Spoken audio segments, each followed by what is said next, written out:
Injections लगाए जाते हैं वो लगवाए जाने चाहिए या नहीं, बहुत महत्वपूर्ण सवाल है। और बड़े बड़े ज्ञानी लोग और पढ़े लिखे लोग इस सवाल के जवाब से संतुष्ट नहीं होते हैं और वो कुछ भी अनाप शनाप बोलते रहते हैं। इसलिए इस बात को समझना बड़ा जरूरी है कि ये लगवाए जाने चाहिए कि नहीं लगवाने जाए चाहिए। एक बात का ध्यान रखिएगा, आपके समाज में, आपके गांव में जितने भी बीज को संवर्धन के या बीज की नई तकनीक बनाने के कारखाने, फैक्ट्रियां या इंस्टीट्यूशन, संस्थान खुले हुए हैं, जैसे एनडीआरआई मेरे करनाल में है, ऐसे ही एग्रीकल्चर यूनिवर्सिटी है जो खेत के बीजों पे काम करती हैं। उनका काम होता है जानवरों की नई नई नस्लें बनाना, उनके ऊपर एक्सपेरिमेंट करना, उनके जीन्स की बदलना, उनके जीन्स के ऊपर एक्सपेरिमेंट करके देखना कि इससे कौन सा जीव बनेगा, इससे कैसा बीज बनेगा, इससे किस तरह का बीज बनेगा। उसको लिए आपको एक बात समझनी होगी कि एक साइंटिस्ट बैठे थे महोदय एक दिन, उसने कहा मुझे, मैं जब ये बात बोल रहा था तो उसने मुझको बोला, हम उच्च तकनीक के बीज बनाते हैं, उच्च तकनीक के। मैंने कहा कैसी उच्च तकनीक? बोला बहुत हाइब्रिड बीज बनाते हैं और बड़ी हाई क्वालिटी होते हैं हम बीजों की। मैंने कहा इसका मतलब आप हाई क्वालिटी के बीज बनाते हो, आप ये कहना चाह रहे हो उच्च तकनीक से? बोला हां। मैं कहा किससे हाई बनाते हो? बोला जो नेचुरल बीज होता है।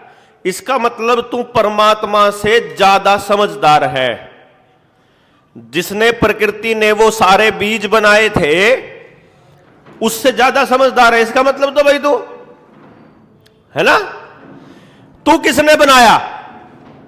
तू किसका बनाया हुआ है? बोला मेरे को, हम तो मतलब वो तो ऐसे ही बन गए, हम तो जैसे बनते हैं, प्रक्रिया है जो भी प्रजनन की प्रक्रिया, हम तो उससे बने। अच्छा, इसका मतलब परमात्मा का तेरे बनने में कोई रोल नहीं है, फिर तो ये इतनी सृष्टि में भी कोई रोल नहीं, अपन ये मान के चल पड़ते हैं। तो भैया जब परमात्मा जब कोई चीज बनाता है तो वो इस बात को ध्यान में रखते हुए बनाता है कि मेरी कोई भी एक चीज किसी दूसरी चीज का अतिक्रमण ना करे, कोई एक जीव किसी दूसरे जीव का अस्तित्व नष्ट ना करे, या किसी और व्यवस्था को वो छेड़े ना, किसी और व्यवस्था को ना डिस्टर्ब करे, क्योंकि उससे पूरी की पूरी व्यवस्था में बदलाव आता है। हाइब्रिड बीज आने के बाद ही अंडरग्राउंड पानी खत्म होना शुरू हुआ है। जब तक हाइब्रिड बीज नहीं थे, देसी बीजों के लिए प्राकृतिक रूप से जितनी बारिश चाहिए उतने हो जाती थी। बड़े स्मार्ट थे हमारे बड़े बुजुर्ग, एक ही खेत में 4-5 तरह के बीज डाल देते थे। वो बीज भी जिसमें ज्यादा बारिश में पैदा होते हैं, वो बीज भी जो कम बारिश में पैदा होते हैं। मान लो उस साल थोड़ी बारिश हुई तो जो कम बारिश चाहिए वो वाले बीज उग जाएंगे उस साल, और जो ज्यादा वाले हैं वो नहीं उगेंगे या वो कम पैदा होंगे। और जब ज्यादा बारिश हो गई तो ज्यादा बारिश वाले बीज उग जाएंगे, कम बारिश वाले नहीं उगेंगे, या उगेंगे तो बहुत थोड़े उगेंगे, या उनके बीजों की जो उनके जो अनाज है वो पतले रह जाएंगे या कमजोर रह जाएंगे, और जिसको जो चाहिए, जैसा वातावरण चाहिए वैसे वातावरण में उग जाएंगे। अब प्रकृति का भी कमाल है कि आयुर्वेद भी ये कहता है कि जैसा मौसम होता है उसी हिसाब से बीमारियां आती हैं।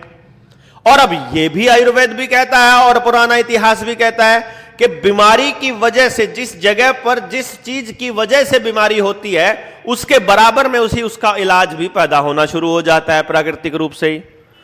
खुजली वाला पौधा जहां मिलेगा उसके पास में ही खुजली मिटाने वाला पौधा भी मिलेगा। समझ गए ना? जब बुखार होना होता है तो उस एरिया में वैसी वनस्पति पैदा होनी शुरू हो जाएगी।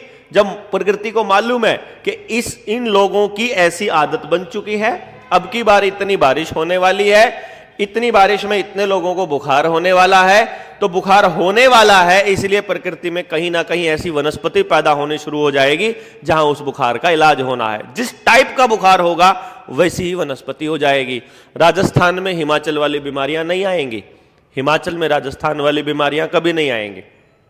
समझ गए ना? यहां के लोगों को जो बीमारी होगी वो दूसरे इलाके में नहीं होने वाली है। लेकिन अगर राजस्थान का आदमी हिमाचल की सेब खाना शुरू कर देगा, कश्मीर की सेब खाना शुरू कर देगा, तो कश्मीर वाले बीमारियां होनी स्टार्ट हो जाएंगी। वो यहां के लिए नहीं बनी है ना। अगर आपको कश्मीर की सेब खानी है तो कश्मीर जाइए, वहां जाकर खाकर आइए। वो वहां के मौसम के लिए बनी है, यहां के लिए नहीं बनी है। तो जैसे ही हम प्रकृति की इस व्यवस्था को डिस्टर्ब करते हैं वो बहुत खतरनाक है। अगर वो खतरनाक है तो इसका मतलब जितनी भी यूनिवर्सिटी है, जितने भी इंस्टीट्यूशन है, ये बीजों में हेर फेर करते हैं, बीजों की उच्च तकनीक नहीं बनाते हैं। ये ध्यान रखिएगा, समझ गए ना भाई। भगवान से बढ़िया तो नहीं बना सकते ना परफेक्ट, जितना परफेक्ट उसने बना रखा है वो इतना नहीं बना सकते। तो हम ये कह सकते हैं कि ये बीजों को छेड़छाड़ करते हैं। अब जो ये बच्चों को लगने वाले इंजेक्शन होते हैं बचपन से, इनके अंदर भी यही सब कुछ होता है। आपके जीन्स को बदला जाता है, उसके अंदर धीरे धीरे कोई ना कोई ऐसी चीज डाली जाती है जो अंदर आपकी नेचुरल इम्यूनिटी को सपोर्ट करने लगे।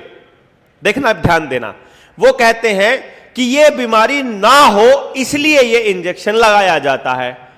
मान लेते उस बच्चे को बीमारी होनी ही नहीं थी पूरी जिंदगी, ठीक है, फिर उसको क्यों डाला गया उसके शरीर में वो केमिकल? और आपको कैसे पता कि ये बीमारी होनी है, पक्का होगी? कभी खेती किस किस ने की है? किस किस ने उस एग्रीकल्चर यूनिवर्सिटी से आए हुए साइंटिस्ट की बात सुनी है? किसी ने सुनी है? अभी आपका पाला नहीं पड़ा। हमारे हरियाणा में आते हैं, वो क्या कहते हैं, इस बार इतनी ये खरपतवार आ सकती है, इस खरपतवार के लिए इतना दवाई फेंकना पड़ेगा खेत के अंदर। ठीक है जी, बहुत बढ़िया बहुत बढ़िया। ये खरपतवार खेत में आ सकती है, इसके लिए इतनी दवाई फेंकनी पड़ेगी। लेकिन भाई रोक ले यार,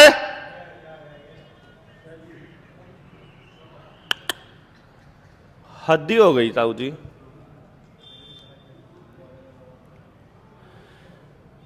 कि ये खरपतवार होगी तो इसमें ये दवाई डालनी पड़ सकती है, लेकिन ये खरपतवार के होने से पहले डालनी पड़ेगी। मतलब चाहे खरपतवार हो चाहे ना हो, तुमको ये डालनी ही है। इसी तरह से चाहे आपके बच्चों को बीमारी होनी हो या ना होनी हो, तुमको वो केमिकल उसके शरीर में डालना है, ठीक है ना। चाहे उससे ठीक होना हो या ना होना हो, तुमको उसके शरीर में वो केमिकल डालना है। मतलब अरे इसमें पानी लाना था भगत, हद है यार तुम्हारा भी ना। दे दे दे, समझ गए बात? वो क्या कह रहे हैं, पानी के में थोड़ी कुछ और डालना करें। वो क्या कह रहे हैं कि आपको अपने शरीर में ये केमिकल डालने ही डालने हैं। और प्रकृति का ये कमाल है कि एक बात समझिएगा और इसको हमेशा ध्यान रखिएगा, अगर कोई बदलाव आया है प्रकृति में या आपके आसपास के वनस्पति में या आपके शरीर में, और वो अपने आप आया है प्राकृतिक तरीके से, तो मौसम या तो प्रकृति के पास ऐसा अरेंजमेंट है कि वो उसको ठीक भी कर देगा अपने आप से ही। लेकिन अगर कोई केमिकल आपके शरीर में डालकर आपको बीमार किया गया है, तो फिर केमिकल से ही आराम आएगा। अब आपको सिर्फ इतना जानना है और मुझे इतना बताना है कि आपके गांव में, राजस्थान है तो राजस्थान में तो मैं ये भी कह सकता हूं कि आज से 10 साल पहले भी लोग बीमार नहीं होते थे, बल्कि 2019 से पहले ही बीमार नहीं होते थे। क्यों जी? यहां का आदमी बीमार नहीं देखा मैंने कभी, बहुत कम बीमार होता है। उसके दो बड़े कारण हैं। पहला कारण तो सबसे पहला तो यही कारण है कि तो खुली हवा और प्रदूषण बहुत कम है, खुली हवा खूब है और रेत आराम से, धूप तगड़ी मिलती है, हाईएस्ट टेम्परेचर भी चला जाता है दिन के अंदर, रात में कभी लोएस्ट भी चला जाता है। तो टेम्परेचर मतलब ऊपर से और निचले वाले सिरे टच करता रहता है बॉडी, तो बॉडी के अंदर अपने पड़े सारे वायरसेस को अपने आप मारती रहती है। राजस्थान का आदमी बीमार नहीं होता था, हिमाचल का आदमी बीमार नहीं होता था। हरियाणा और पंजाब का आदमी तब से बीमार होना शुरू हुआ जब से उसने खेतों के अंदर पेस्टिसाइड और यूरिया डालना शुरू किया। उसको BP, sugar, kidney, liver, heart की दवाई, मतलब बीमारियां तब होने लगी जब हमारे गांव में आरएमपी डॉक्टर्स आए। समझ गए ना? हमारे गांव में अगर 60-65 साल के किसी आदमी को हार्ट अटैक होता है तो मैंने इतिहास देखा है, ये वही आदमी था जिसको हर बीमारी में उस आरएमपी डॉक्टर के पास जाके मेरे तो इंजेक्शन ला दे, मैं तो उसी तरह आराम होएगा। जो ज्यादा इंजेक्शन लगवा रहे थे वही लोग ज्यादा बीमार होते थे। आज अपने आसपास देखो, अगर आपके किसी बुजुर्ग की उम्र 100 साल हो गई है या 100 से ऊपर है आपकी जानकारी में, तो आप उसकी हिस्ट्री पता करो, वो आदमी होगा जो डॉक्टरों के पास आज तक गया ही नहीं है। समझ गए ना? यानी जो डॉक्टरों से बचा रहा वो जिंदा रहा स्वस्थ रह करके, और जिसने अपने बच्चों को बचपन में पैदा होते ही केमिकल डालने स्टार्ट कर दिए, उनके बच्चे हर दूसरे तीसरे महीने अस्पताल में जाना कन्फर्म है। पहले डॉक्टर आया है, फिर बीमारी आई है गांव में। पहले पुलिस आई है, पुलिस चौकी बनेगी, उसी गांव में नशा सबसे ज्यादा बिकेगा, उसी में अपराध सबसे ज्यादा होगा। जहां पर अदालत आई है, जहां पर कोर्ट खुली है, वहीं पर सबसे ज्यादा मुकदमे हैं। ध्यान देना, पहले कोर्ट खुलेगी, गांव के लोग पंचायत पे भरोसा उसके बाद करना बंद करेंगे। समझ में आ गया? अब जिसने लगवाना है लगवाओ अपने बच्चों को, जिन्हें नहीं लगवाना मत लगवाओ। ये ज्ञान युद्ध है। हमारे पास ऐसे एग्जाम्पल खूब हैं। ये रविंदर बैठा है, 4 साल का तो हो गया तेरा बेटा, 5 का हो गया, 5 का हो गया। आज तक उसने कभी कोई शरीर में केमिकल नहीं डाला, कभी डॉक्टर की शक्ल नहीं देखी, और उसकी ऊर्जा का लेवल चेक कर लेना। कल आप सुनील देखा था, वो ऐसा। हमारे वाला तो भाई प्रीमेच्योर पैदा हुआ था, शुरू में तो बड़ी दवाइयां खाई है, फिर हमने भी बंद करवा दी, पिछले 10 साल से उसने भी नहीं खाई। ठीक है, 27 साल मुझे हो गए कोई भी दवाई खाए हुए, कोई भी केमिकल। लेकिन ऐसे आपको अपने मोर्चे में सैकड़ों की संख्या में बच्चे मिलेंगे जिन्होंने डॉक्टर की शक्ल नहीं देखी, जिन्होंने नहीं देखी, पहले 4-5 साल तकलीफ में निकाल लिए, उसके बाद वो बीमार ही होना बंद कर जाते हैं। लेकिन क्योंकि खान पान में कबाड़ इतना है, आपकी नमकीन उसके अंदर केमिकल इतने खतरनाक है, कुरकुरे, चिप्स, ये जितना कबाड़ है आपको उससे भी बचाना पड़ेगा। फिर आपके खेत के अंदर हाइब्रिड ना हो, उससे भी बचाना पड़ेगा। अभी कह देंगे हम अपने खेत में तो इस्तेमाल करते हैं, वो तो बिना केमिकल का यूज करते हैं अपने घर में, लेकिन जो ब्रेड खाते हो वो तो केमिकल वाले अनाज का है, जो बिस्किट खाते हो, जो नमकीन खाते हो, वो तो केमिकल वाले का है। तो अपने को एक पूरा नेटवर्क खड़ा करना पड़ेगा जो केमिकल रहित हो, और केमिकल रहित करने के लिए अपने को इस दिशा में आगे बढ़ना पड़ेगा, तब जा करके हम वो पूरी व्यवस्था बदलेंगे। तो आपको डलवाना चाहिए आपके बच्चे के शरीर में केमिकल? बस ये समझ लो, जिसने बीमार होना है वो उन डॉक्टरों के पास अपने बच्चों को ले जाओ। प्रेगनेंसी के दौरान जो डॉक्टर्स के पास जाएंगे उनकी डिलीवरी कट के ही होगी। और क्योंकि हम जानते हैं कि भैया नर्स एक दिन क्या कह रही है, बाय चांस हमारा कोई झगड़ा हो गया, हम अस्पताल में गए हुए LMR कटवाने के लिए, क्योंकि हमको कंप्लेंट लिखवानी थी, और वहां वो डॉक्टर के साथ वो जो आशा वर्कर थी वो लड़ाई कर रही है, वो उसको बहस कर रही है। वो क्या शिकायत कर रही है? शिकायत पता क्या कर रही है? डॉक्टर साहब मेरे 2 केस खराब कर दिए उस दाई ने। बोले क्या हुआ? उसने गांव में 2 बच्चे नॉर्मल डिलीवरी करवा दी, 2 केस खराब हो गए। डॉक्टर कहता है FIR कराना फिर उसकी। समझ रहे? क्योंकि वो 2 केस थे उसके लिए, उनको पैसा मिलता है इसका।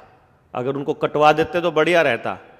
लॉकडाउन में आप डॉक्टरों से बच के रहे ना, इसलिए नॉर्मल डिलीवरी कितनी हुई? 80% डिलीवरी, 80-90% डिलीवरी नॉर्मल हुई। जो डिलीवरीज आजकल जिनके नाम पे काटा जाता है। तो अब आप ज्यादा समझदार हैं? हाँ जी,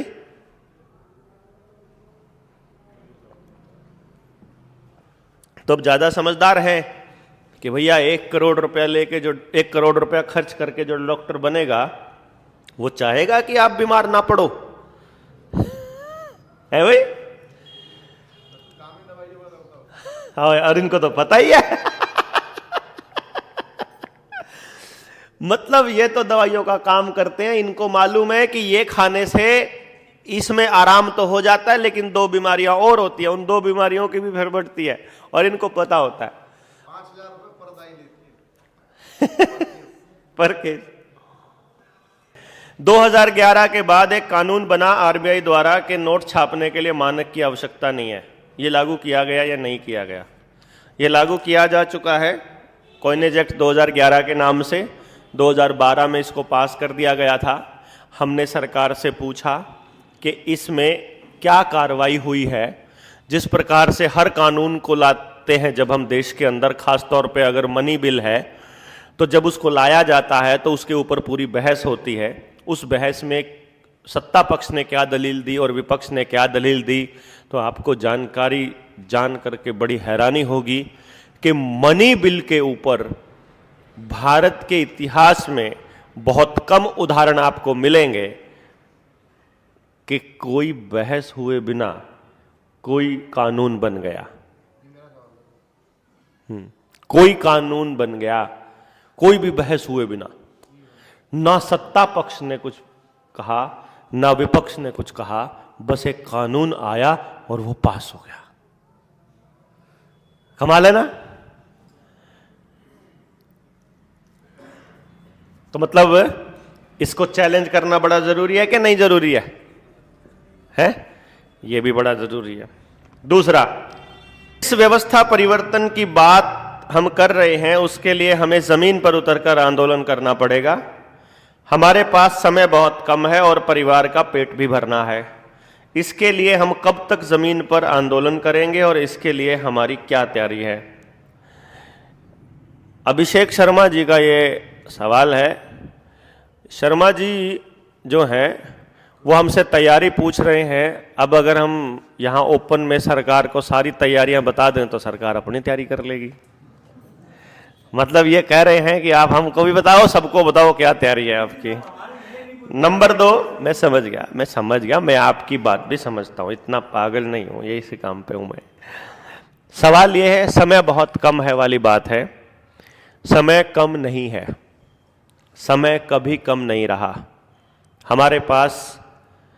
बस ये है कि यदि हम आज लड़ना शुरू कर देते हैं जमीन पर थोड़े बड़े स्तर पर, तो आज हमें व्यवस्था को बदलने में कम समय लगेगा। 2024 का चुनाव होने के बाद जब सरकार के पास पावर फिर से इकट्ठी हो जाएगी, फिर हमारा जोर थोड़ा ज्यादा लगेगा। जब हम पूरी तरह से गुलाम हो जाएंगे, फिर थोड़ा और ज्यादा लगेगा। मतलब समय कम नहीं है, समय खूब है अपने पास, क्या दिक्कत है भाई? अगर भगत सिंह ने ये सोच लिया होता कि मैंने अपने ही जीवन काल में इस देश को आजाद करना है, तो वो कभी भी अपना बलिदान नहीं दे पाता। वो अगर ये सोचता कि मुझे इसी जीवन काल में करना है, उनको ये मालूम था कि भाई इसके लिए बलिदान देना होगा। आज़ादी अगर इतनी सस्ती चीज़ होती ना मेरे दोस्तों, तो हम सब लोग आज़ाद महसूस करते। जब आप आज़ाद होना शुरू होते हो ना, सबसे पहले आपको वहाँ विरोध झेलना पड़ता है जहाँ आप काम करते हो, फिर आपको विरोध झेलना पड़ता है जो आपके परिवार में साथ रहते हैं, फिर अपने दोस्तों में, फिर अपने रिश्तेदारों में आपको हर जगह से विरोध झेलना पड़ता है आज़ाद होने के लिए। फिर आपको पुराने सारे बंधन तोड़ने पड़ते हैं। केमिस्ट्री का कोई स्टूडेंट है क्या? केमिस्ट्री का स्टूडेंट होगा जो साइंस पढ़ता है, उसको मालूम होना चाहिए कि नए बंधन केवल तब बनते हैं जब पुराने बंधन टूटते हैं। जब पुराने बंधन टूटते हैं तो आदमी को ऐसा महसूस होता है कि मैं तो अकेला हो गया। देखिएगा, जब कोई चीज नीचे से ऊपर जाए या ऊपर से नीचे आए या फिर नीचे से ऊपर जाए, इस सारी कंडीशन में क्या कमाल की बात होती है। जब ऊपर से नीचे आ रही है कोई चीज और अब इसने ऊपर जाना शुरू किया, तो पहले नीचे आकर कुछ समय के लिए, वो 1 सेकंड हो सकता है, वो सेकंड का 1000वां हिस्सा हो सकता है, वो सेकंड का 100वां हिस्सा हो सकता है, लेकिन एक क्षण के लिए वो रुकेगी, उसकी वेलोसिटी, उसकी स्पीड 0 हो जाएगी, वो फिर ऊपर जाना शुरू होगी। ऊपर जाते जाते वो एक समय पर बिल्कुल जीरो हो जाएगी, फिर नीचे आना शुरू होगी। इसी प्रकार से जब पुराने बंधन टूटते हैं और नया बंधन बनता है, केमिस्ट्री में भी जब हम बॉन्डिंग की बात करते हैं तो एक टाइम ऐसा आता है जब वो आयन होता है या फिर वो जो मॉलिक्यूल होता है वो बिल्कुल अकेला होता है। इसी तरीके से जब आपके पुराने बंधन टूटते हैं नए बंधन बनने के लिए, जब आप आजादी की प्रक्रिया में बढ़ रहे होते हो और पुरानी व्यवस्था से आजाद होना चलते हो, तो एक मोमेंट के लिए ऐसा समय आता है जब आप बिल्कुल अकेला महसूस करते हो। And that is the moment जब आपको रास्ता तय करना होता है कि वापस उसी रास्ते पर चले गुलामी के या आजादी वाले पर ही कायम रहना है। वो जब आजादी वाले पर जब हम कायम हो जाते हैं तो आपके नए रिश्ते बनने शुरू होते हैं। तो इस प्रकार से अगर आजादी अगर इतनी सस्ती होती तो तमाम 7.5 लाख से ज्यादा क्रांतिकारियों को अपनी जान नहीं गंवानी पड़ती।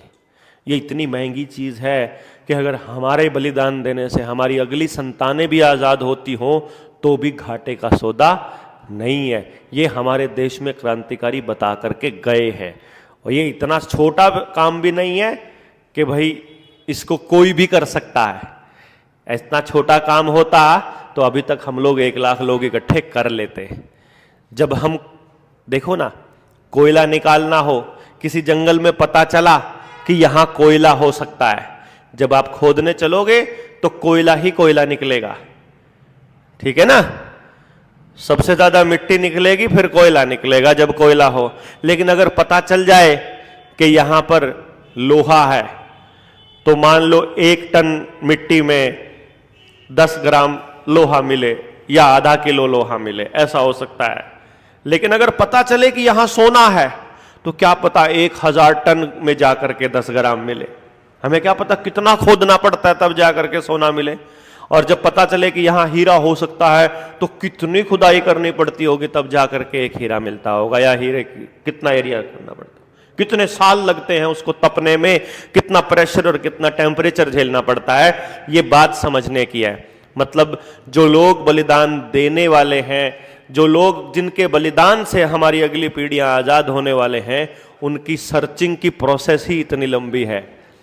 वो इतना सस्ता काम नहीं है ना, इतना छोटा काम नहीं है कि हम लोग ये कह दें कि भैया हम निकले और आजादी की दिशा में बढ़ चले।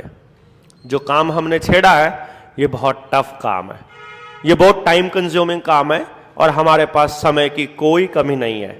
कमी किस चीज की है? सब्र की। कमी किस चीज की है? अपना किए हुआ परमात्मा को अर्पित करने की। हमारे यहाँ थोड़ा सा कर लेता है आदमी, क्रेडिट लेने की होड़ मच जाती है। अखबार में नाम ना छपे तो टेंशन हो जाती है, आंदोलन में माइक पर बोलने को ना मिले तो टेंशन हो जाती है? और एक जना सारे पैसे खा गया इसकी टेंशन हो जाती है, उसने हमारा हिस्सा नहीं दिया इसकी टेंशन हो जाती है, बच्चे रोटी कैसे खाएंगे इसकी भी टेंशन हो जाती है। वाकई में होती है, बहुत बार हुई हमारे साथ, अभी भी हो जाती है मेरे साथ। तो अभी मैं मैसेज दिखाऊंगा, मेरे मकान मालिक का मैसेज आया हुआ है कि किराया क्यों नहीं दिया अब तक, 2 महीने हो चुके हैं, 3रा महीना नहीं दिया। हमारा उसूल है संगठन के पैसे से अपने बच्चों को कुछ भी नहीं खिलाएंगे, मतलब संगठन के पैसे से टॉफी भी नहीं खिलाएंगे, वो समाज का पैसा है, अपनी मेहनत से कमाएंगे हम। अब अपनी मेहनत से कब कमाएंगे? टाइम मिलेगा तो ही तो कमाएंगे। अब कई बार टाइम नहीं मिलता। शुरू में जब मोर्चा बनाया 8-8 महीने तक नहीं काम किया गया, नहीं कमाया गया, भूखों मरने की नौबत आ गई।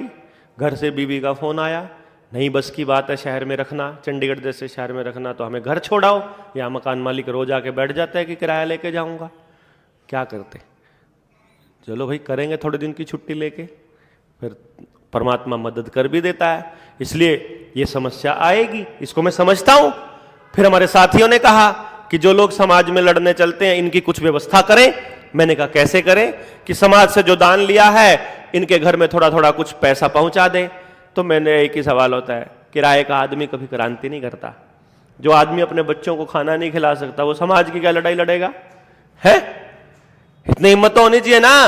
अरे तो आपको इतना परिवार दे दिया कमा करके, एक हुनर नहीं है आपके पास, कोई सामान लेकर नहीं बेच सकते, इतने कस्टमर ही तो बैठे हैं। सबका नंबर लो, ईमानदारी से प्योर चीज बांटो। ये पढ़ रखा हुआ है जिसको चाहिए ले लेना। अरे दूध लेकर के उसका खोआ निकाल के बेचने शुरू करोगे तो इतनी बर्फी बिक जाएंगी, इतने कस्टमर बैठे हुए हैं। बाय कोरियर से सर्विस भेजो, कोरियर का पैसा अपनी जेब से नहीं लगता, जो प्रॉफिट है वो मार्जिन निकाल के घर में भेजना स्टार्ट करो। क्यों जी, शहद तोड़ के भेजना शुरू कर दो। असली किसी भी चीज का, दालों का व्यापार चालू कर दो, सबको चाहिए ना, और किसी को कुछ नहीं होता है तो बिना इंजेक्शन लगे हुए बच्चे नहीं मिलते आजकल, मैट्रिमोनियल खोल लो है।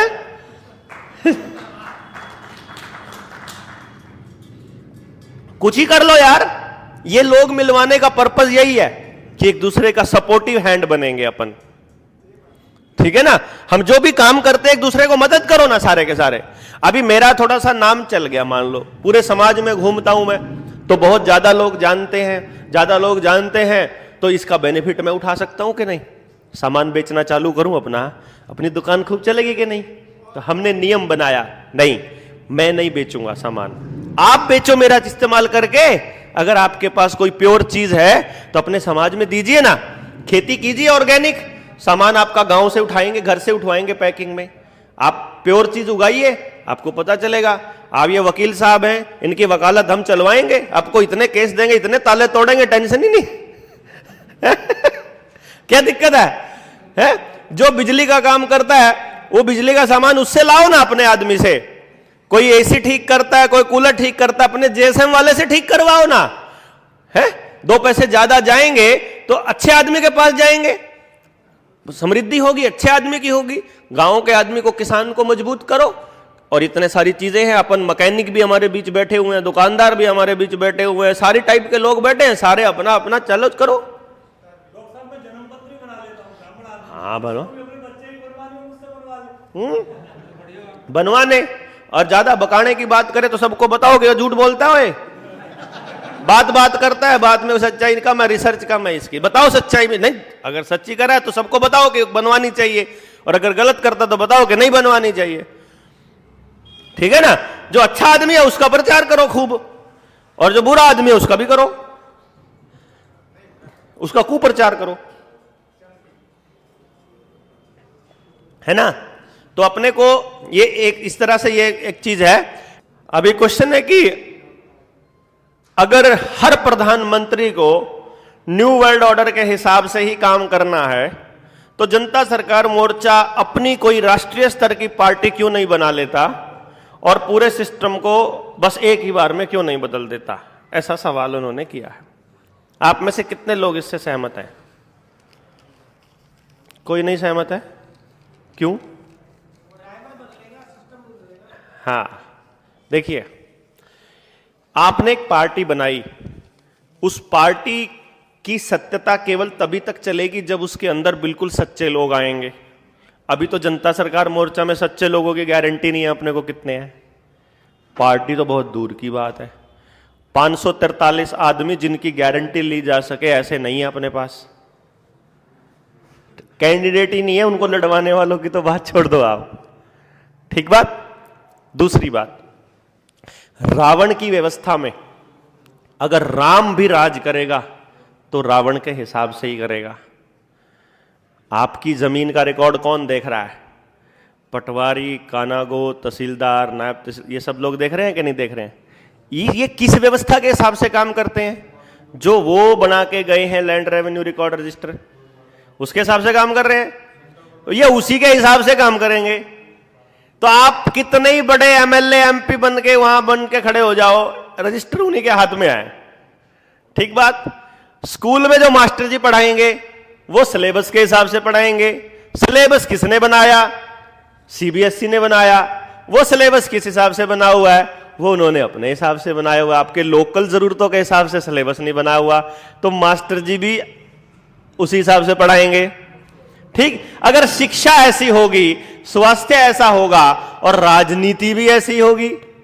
हर मिनिस्ट्री के अंदर एक सीआईए का एजेंट बैठा है, पता है आपको ये बात? और किसी भी मिनिस्ट्री में ऐसा आदेश पारित नहीं हो सकता जो जनता के हिसाब से बने। सब कुछ उनके हिसाब से बनेगा तो मिनिस्टर रहेगा।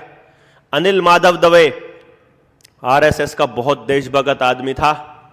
ऐसा नहीं है कि आरएसएस में सारे समलैंगिक हैं, वहां कुछ अच्छे लोग भी हैं। वो मतलब इतना जेन्युइन आदमी था कि उसने जीएमओ के ऊपर, जो सरसों की जीएमओ जब आने लगी, कंपनियों ने लाई, तो उसके ऊपर किसान संगठनों ने मतलब आपत्ति जताई। उन्होंने कहा कि भाई मैं रिसर्च करूंगा, देखूंगा 5-4 साल के अंदर, अगर इसका कोई नेगेटिव असर होता होगा तो इसके ऊपर कार्रवाई करेंगे और इसको बैन करेंगे। अगर ये पूरी तरह से सुरक्षित हुआ तो ही जीएमओ को अप्रूवल देंगे हम। और ये बात मल्टीनेशनल कंपनियों को पता है।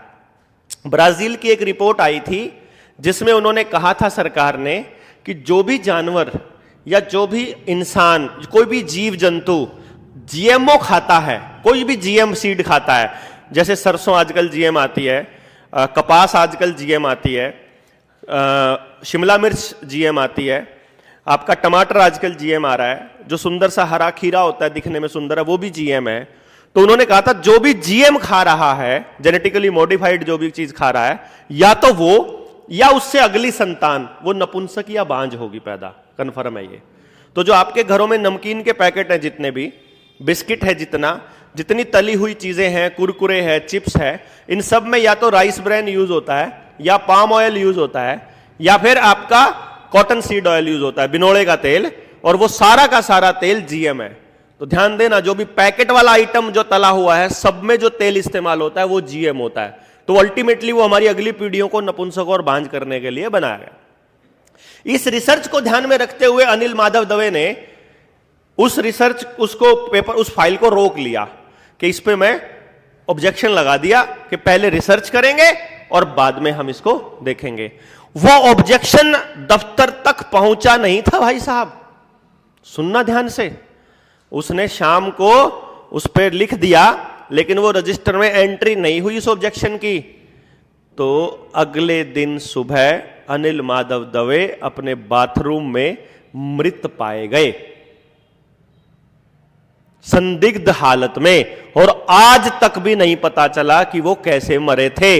लेकिन उसी टाइम रिलायंस इंडस्ट्री से एक डायरेक्टर ने इस्तीफा दिया, यूपीएससी के बैकडोर एंट्री वाला चैनल यूज करके उसी महकमे के अंदर, पर्यावरण मिनिस्ट्री के अंदर जाकर के असिस्टेंट कमिश्नर, ये चीफ सेक्रेटरी वाली, एसीएस वाली पोस्ट पर पहुंचा, वहां बैठ करके वो फाइल पास करी और साल के बाद वापस जाकर रिलायंस इंडस्ट्री ज्वाइन करी। समझे? समझे कि नहीं समझे? मिनिस्टर बन के भी आप कुछ नहीं कर सकते, पीएम बनकर भी आप कुछ नहीं कर सकते। कर सकते हो कैसे? ये जो लाइन है ना अपनी, जनता ही सरकार है, ये गांव तक पावर लेके जानी पड़ेगी। गांव में सोचो, गांव से पैसा कंपनी को ना जाए, गांव से पैसा सरकारों को टैक्स के रूप में ना जाए। हम लोग अगर अपना ही पैसा या अपना ही सामान आपस में ही डिस्ट्रीब्यूट करके एक दूसरे को मजबूत कर ले पूरा गांव, और बाहर जाए ही ना, गांव में कुछ लाना ही ना पड़े बाहर से, डिपेंडेंसी खत्म हो जाए, तो सरकार अपने आप मर जाएगी? नहीं मर जाएगी। अपनी सरकार, जनता ही सरकार है। और नहीं तो इसके इलाज बड़े सारे हैं। राजनीतिक रूप से उनके कुचक्कर में फंसकर राजनीति करना इसका इलाज नहीं है। राजनीति, जब तक हम अपना चक्कर नहीं बनाते, जब तक हम अपनी व्यवस्था नहीं बनाते, इनके सिस्टम में तो हमको घुसना पड़ेगा, लेकिन वो रास्ता नहीं है, फाइनल रास्ता नहीं है।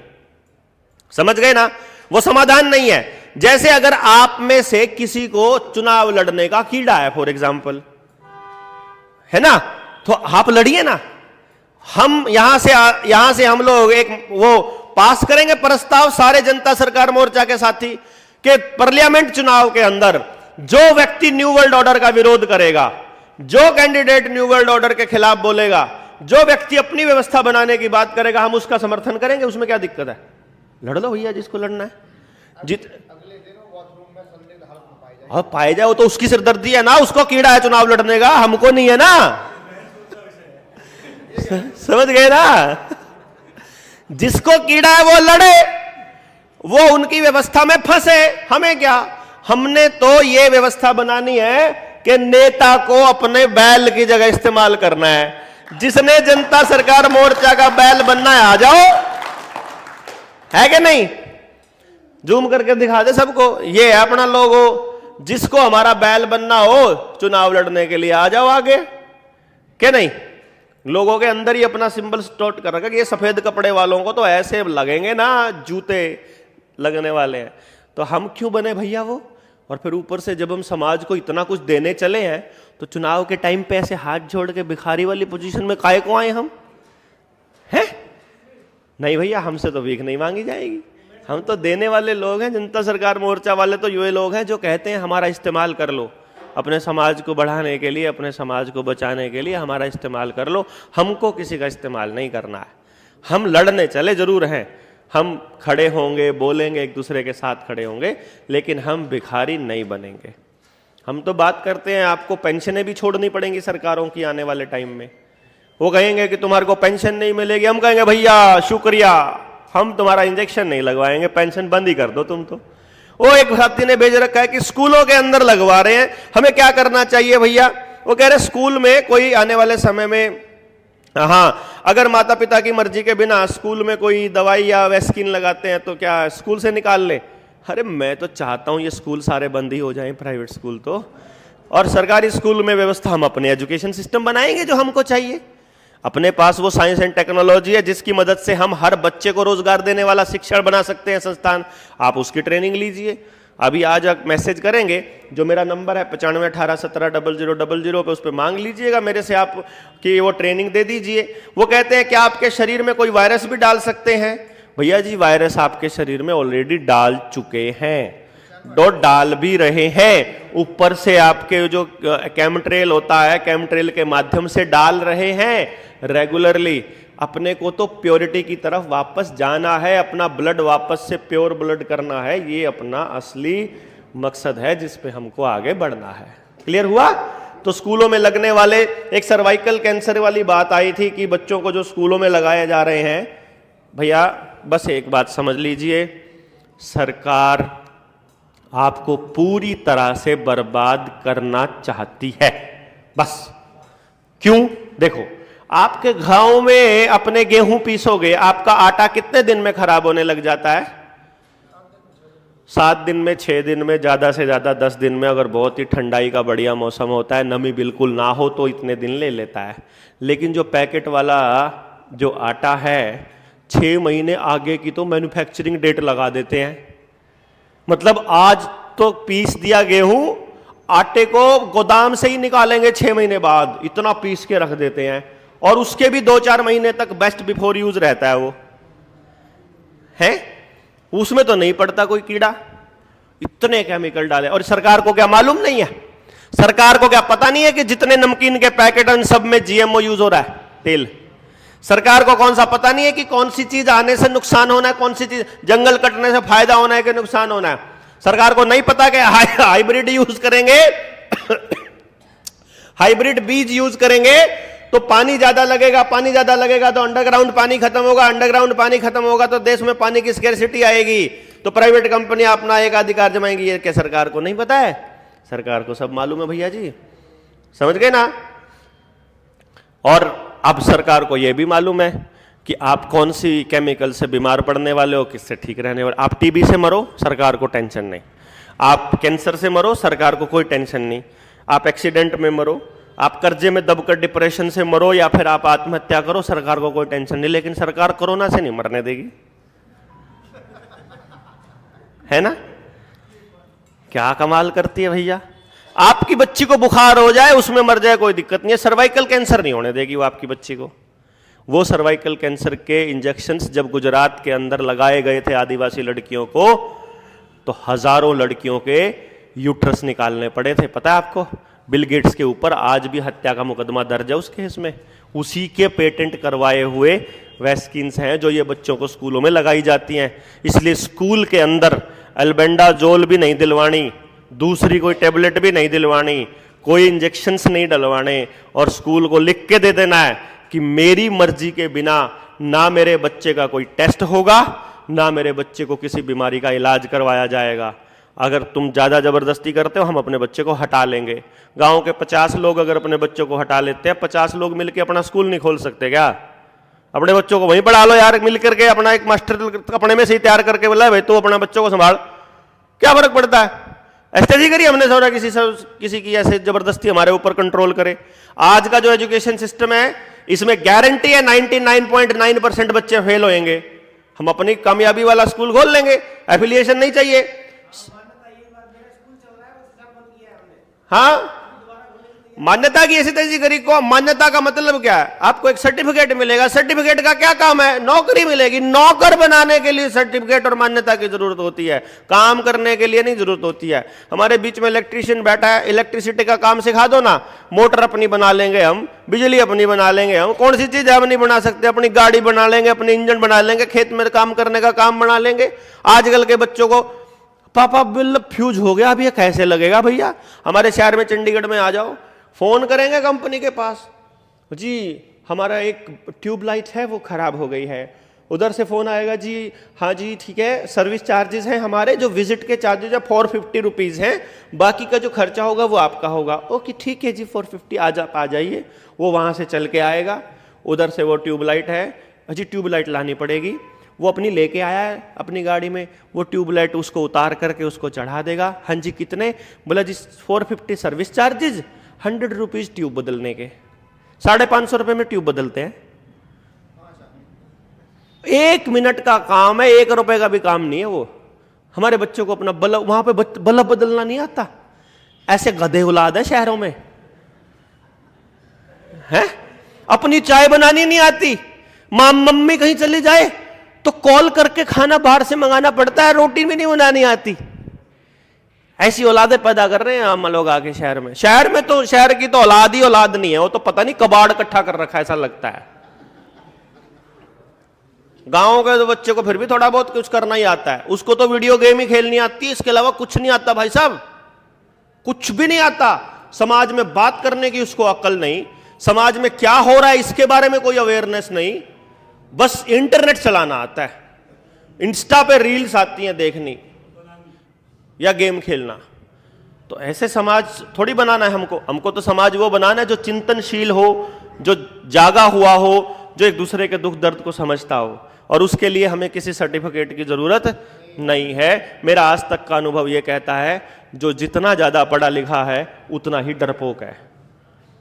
देखो अनपढ़ आदमी खुल के बोलता है, थोड़ा पढ़ लिख जाएगा तो थोड़ा ये, और थोड़ा पढ़ा लिखा सा और होगा तो कोट पैंट पहनना शुरू कर देगा, तो सेंसिबली बोलना स्टार्ट करेगा। वो कभी भी अकड़ के नहीं बोलेगा, कभी अपनी बात को भी अकड़ के नहीं रखेगा। तो मेरे को कुछ लोग कहते हैं कि यार तुम तो समझदार लगते हो। मैं कहा बेवकूफ लगना ज्यादा फायदेमंद है आज के टाइम पे, समझदार दिखने का कोई फायदा नहीं है भैया। कुछ भी बोल दो, बेवकूफ दिखते हो तो। और कोट पैंट पहन के कोई सेंटिमेंट बढ़िया से बंदे बने हो तो आपसे उम्मीद हो जाएगी कि ये तो बढ़िया बात करेगा। हम नहीं करते, वो बोलते यार तू तो पढ़ा लिखा है। मैं कहा अनपढ़ मान ले, कोई चक्कर नहीं, लेकिन अपन बोलेंगे अपने अधिकार की। ज्यादा शरणपत्ती में पढ़ने की जरूरत नहीं है, ठीक है। तो ये अपने को खड़ा होना है। फिर एक ये जो स्कूलों में इसी पे कंटिन्यू रखते हैं हम लोग, इसने कहा, मोदी ने संसद में कहा कि हम तीसरी टर्म में इतने कड़े फैसले लेंगे कि आपका भविष्य बदल देंगे। और हमारा भविष्य तो हमारे बच्चे हैं। वही कह रहा है भैया। देखो उन्होंने कहा है कि हम आपको जेनेटिकली इंजीनियर्ड बच्चे देंगे। आप बताइए आपको कैसे बच्चे चाहिए। अगर आपको दौड़ने वाले बच्चे चाहिए, हम घोड़े का जीन डाल देंगे। अगर आपको वफादार बच्चे चाहिए तो कुत्ते का डाल देंगे। मजबूत चाहिए तो सुअर का, गेंडे का डाल देंगे। वो आपके बच्चे बदल देंगे, वो आपका भविष्य तो बदलेंगे ही। आपकी ऐसी तैसी ना कर दें, यहां नाक तक ना पकड़ ले तो बताना आप हमको। इसलिए हम लोग वेट कर रहे हैं कि 24 में जिसको चुनाव लड़ने का कीड़ा है अपना लड़ लो। हम तो अपनी लड़ाई 24 के चुनाव के बाद ही शुरू करेंगे कि तुम्हारे बाप आ रहे हैं, गद्दी छोड़ो, जनता आ रही है, यहां से निकलो, यहां से भागो। मई में पेंडेमिक ट्रीटी लागू हो रही है। पेंडेमिक ट्रीटी क्या, अपार आईडी क्या, सब कुछ लागू हो जाए। अगर हमारे पास लोग होंगे ना, एक आदेश लगेगा, गांव में सरकारी कर्मचारी की एंट्री ही बैन कर देंगे। ऐसी हालत ला देंगे, इनकी कोई औकात नहीं है, कोई चक्कर नहीं, इनको तो कभी भी खत्म कर देंगे। अपने पास लोग हों, बस ये कह, एक गांव में कमेटी हो 10-12 लोगों की, जिसको गांव यकीन करता हो। इसलिए आज अपने गांव में जाके बोलना शुरू करो ये होगा, मानेगा कोई नहीं, लेकिन जब होने लगेगा फिर बोलेंगे भाई अब क्या करें, फिर उस दिन बता देंगे क्या करें। हाँ, जिसने बोला था। आज सब हो रहा है ना, जो हम पहले बोलते थे इस वैक्सीन को लेकर के, बोलते थे तू पागल हो गया, तू एक ही डॉक्टर है पूरी दुनिया में, बाकी सारे साइंटिस्ट पागल है। अभी वो सारे क्या कहते, यार ठीक कहता था ये वाले लोग ना, बढ़िया कहते थे। अभी गए ये लोग वहां पे रविंद्र और पापा ने कहा था, मैं कई बार बोला उनको ये सब ड्रामा है, वैक्सीन वैक्सीन सब ड्रामा है, कोरोना कुछ नहीं है। उस समय उन्होंने नहीं माना। बाद में जब न्यूज आई, बहुत सारी न्यूज, हाँ मैं कह रहा तू सही कह रहा तू सही कह रहा था, वो सारे बोलेंगे कि तू सही कह रहा था। ठीक है, अभी नेक्स्ट क्वेश्चन लेते हैं। 1 रुपया चांदी का सिक्का बनवा के चलन में चला सकते हैं क्या? देखो भैया, फिर से आपको एक बात समझनी बड़ी जरूरी है। रुपया इस बात पर निर्भर नहीं करता कि सोने का है या चांदी का है या कागज का है। रुपया इस बात पर निर्भर करता है कि उसकी वैल्यू स्थिर है या नहीं है। इन्होंने रुपए को कमोडिटी बना दिया और अंतरराष्ट्रीय बाजार में उतार के कह दिया डॉलर के मुकाबले रुपए की कीमत। अरे रुपए की कीमत नहीं हो सकती, रुपया खुद किसी चीज की कीमत का मूल्यांकन करता है। रुपये का जो मानक है वो फिक्स कर दो, चाहे कुछ भी कर दो। आप कह दो 1 किलो अनाज के बराबर 1 रुपया, फिक्स हो गया। ये फिक्स रहे जिंदगी भर, ताउम्र पूरे सृष्टि जब तक रहे, कभी किसी का शोषण नहीं हो सकता। इसके फिक्स ना होना ही समाज में सबसे बड़ी दुविधा पैदा करता है। तो इसलिए हमको चांदी सोने के चक्कर में नहीं पड़ना है। लोग कहते हैं अल्टरनेट क्या है, अगर ये बैंकिंग व्यवस्था ध्वस्त हो गई, ये रुपया खत्म हो गया तो क्या होगा? सब व्यवस्थाएं हो रखी है, पूरा ब्लूप्रिंट तैयार है, चिंता नको करना, सबका तैयार है।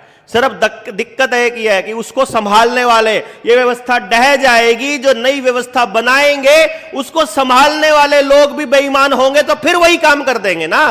वो जो जेन्युइन लोगों की छांट खांट और पहचान करने के लिए ये यात्रा चल रही है, ना कि कोई बड़ी सरकारें गिराने की, सरकार बनाने के लिए नहीं, व्यवस्था बनाकर आप लोगों को सौंपने के लिए आपकी वो चल रही है। इसमें आप लोगों को दौड़ना जरूरी होता है। अब वो कहते हैं कि न्यू वर्ल्ड ऑर्डर में डीपॉपुलेशन के क्या मतलब वो है, मतलब फायदे क्या हैं उनको, और क्योंकि डीपॉपुलेशन कम होने से नुकसान बहुत ज्यादा होता है, पॉपुलेशन कम होने से नुकसान ज्यादा होता है। देखो ऐसा है,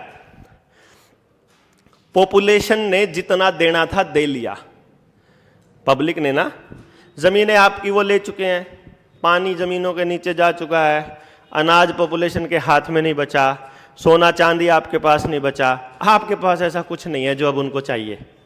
अब उनको जंगलों से चाहिए, जो जंगलों में पड़ा है, लिथियम पड़ा है, कोयला पड़ा है, लोहा पड़ा है, बॉक्साइट एल्यूमिनियम वो पड़ा है, सोना पड़ा है, अब ये चाहिए उनको।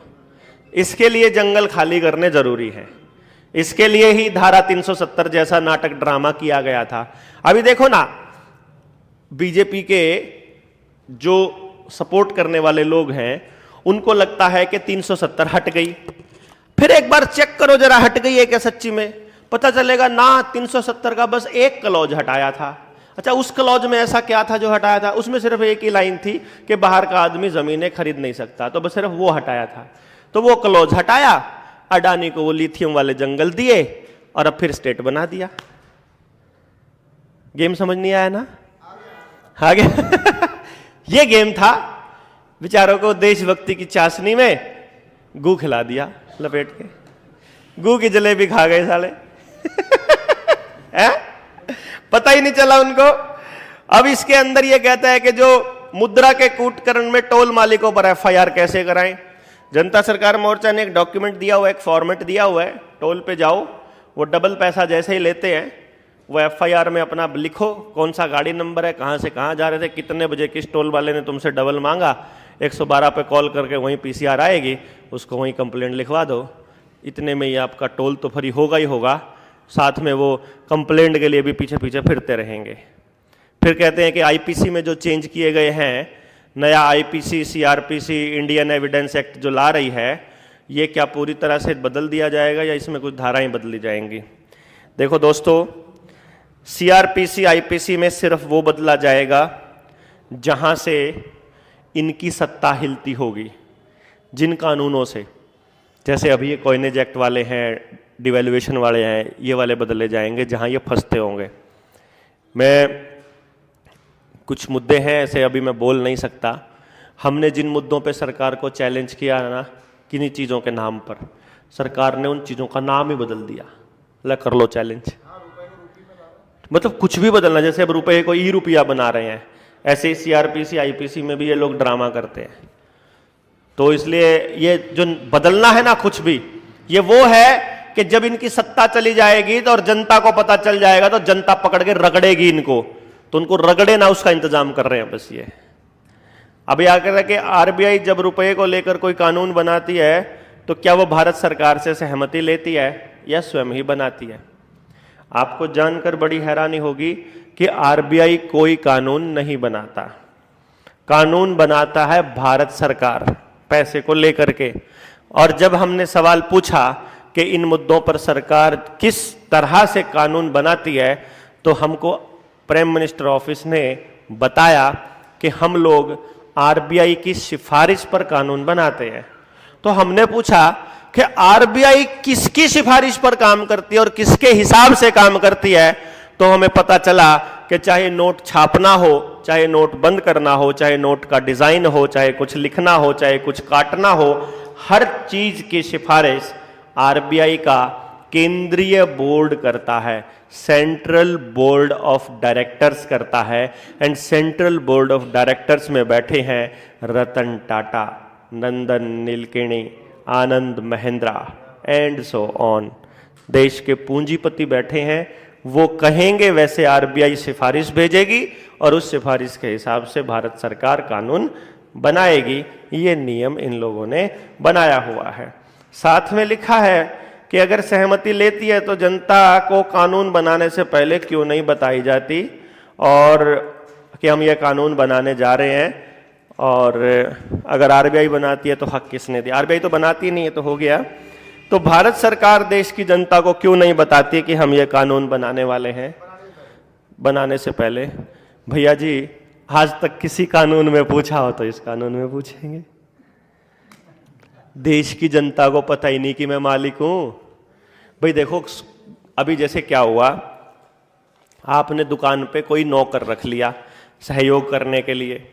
अब उस नौकर ने बोला कि जी साहब, मैंने दुकान बेच दी आपकी आधी, सारा सामान दे दिया है, उधार पे है।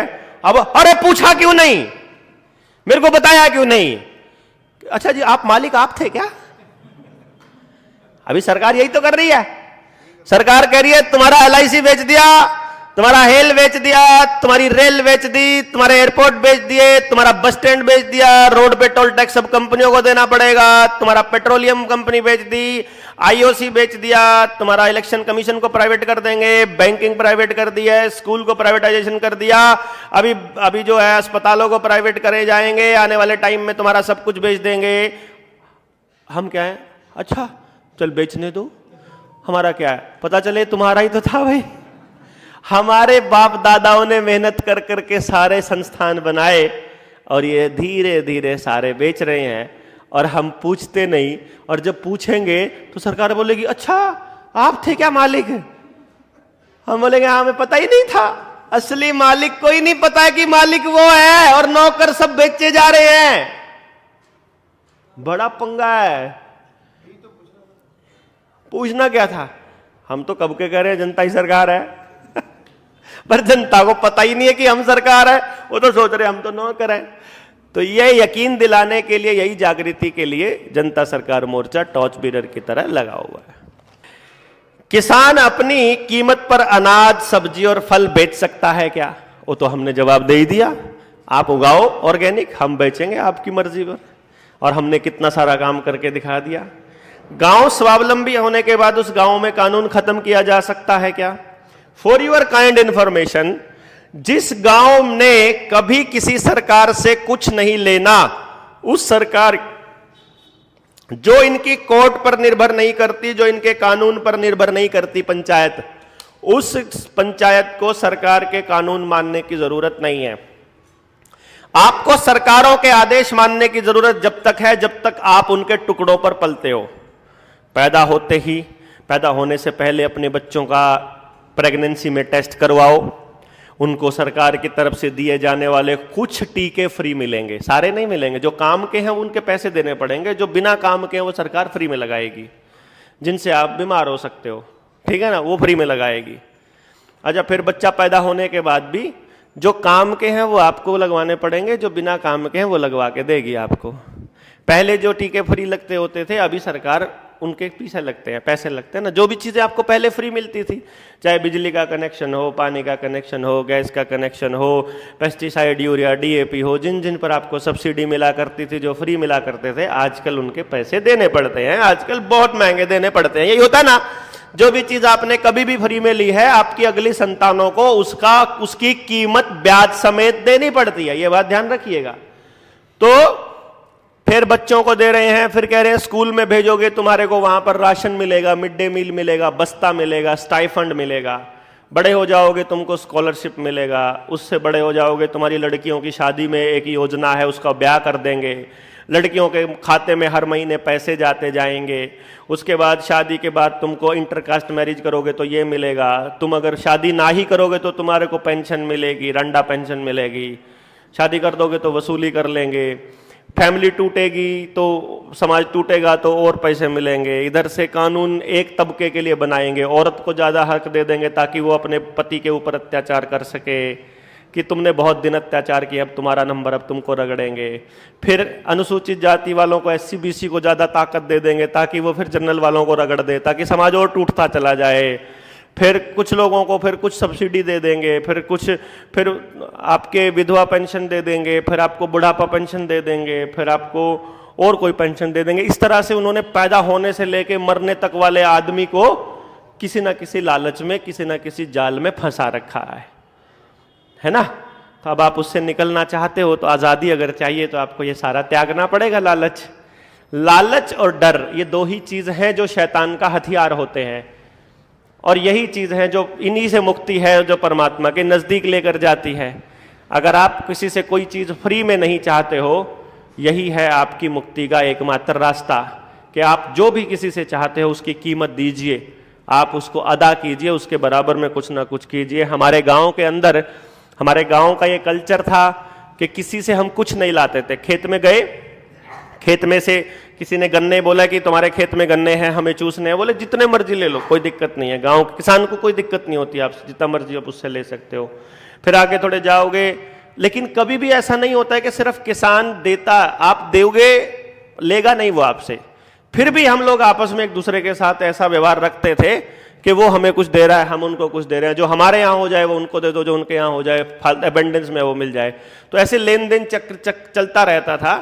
फ्री हमने कभी उम्मीद नहीं की कि हमको चीजें फ्री मिल जाए। हम देने की भी नियत उतनी ही रखते थे अगर लेने की नियत रखते हैं तो। क्वेश्चन में है कि अगर मैं गांव में गुरुकुल खोलना चाहता है, देखिए गांव को स्वावलंबी बनाना चाहते हैं और गुरुकुल बनाने के लिए 7 एकड़ जमीन देना भी चाहते हैं। देखो आप ये साथी हैं और ये कह रहे हैं गांव में बैंकिंग प्रणाली खत्म करना चाहते हैं और बेरोजगारी खत्म करना चाहते हैं, इसके लिए मुझे क्या करना होगा? इसके लिए आपको क्या करना होगा, कोई भी साथी अगर इस तरह की एक्टिविटी करना चाहता है तो उसमें सबसे पहले वो अपने गांव के अंदर, जैसे हम लोग अपनी शादी में इनवाइट करते हैं, वैसा करके पूरे गांव को इनविटेशन दे पहले तो। उससे भी पहले आप अपने उम्र के या जो इस मुद्दे पर आपसे सहमत होते हो, 5, 10, 20 जितने भी साथी हों, उनकी एक मीटिंग कीजिए। उनकी मीटिंग करने के बाद आप उस विचार को मजबूत करने के लिए आप उनको बोलिए कि चलो गांव के लोगों को इनवाइट करते हैं पहले। क्योंकि कभी भी कोई काम अगर आपका अपना है और आपको उसका प्रचार करना है और आपको ही उसका लाभ लेना है, फिर तो आप अकेले शुरू कर सकते हो उसको। लेकिन यदि काम समाज का है और समाज की पार्टिसिपेशन जरूरी है और समाज को ही उसका फायदा होना है, तो समाज को पहले तैयार कीजिए।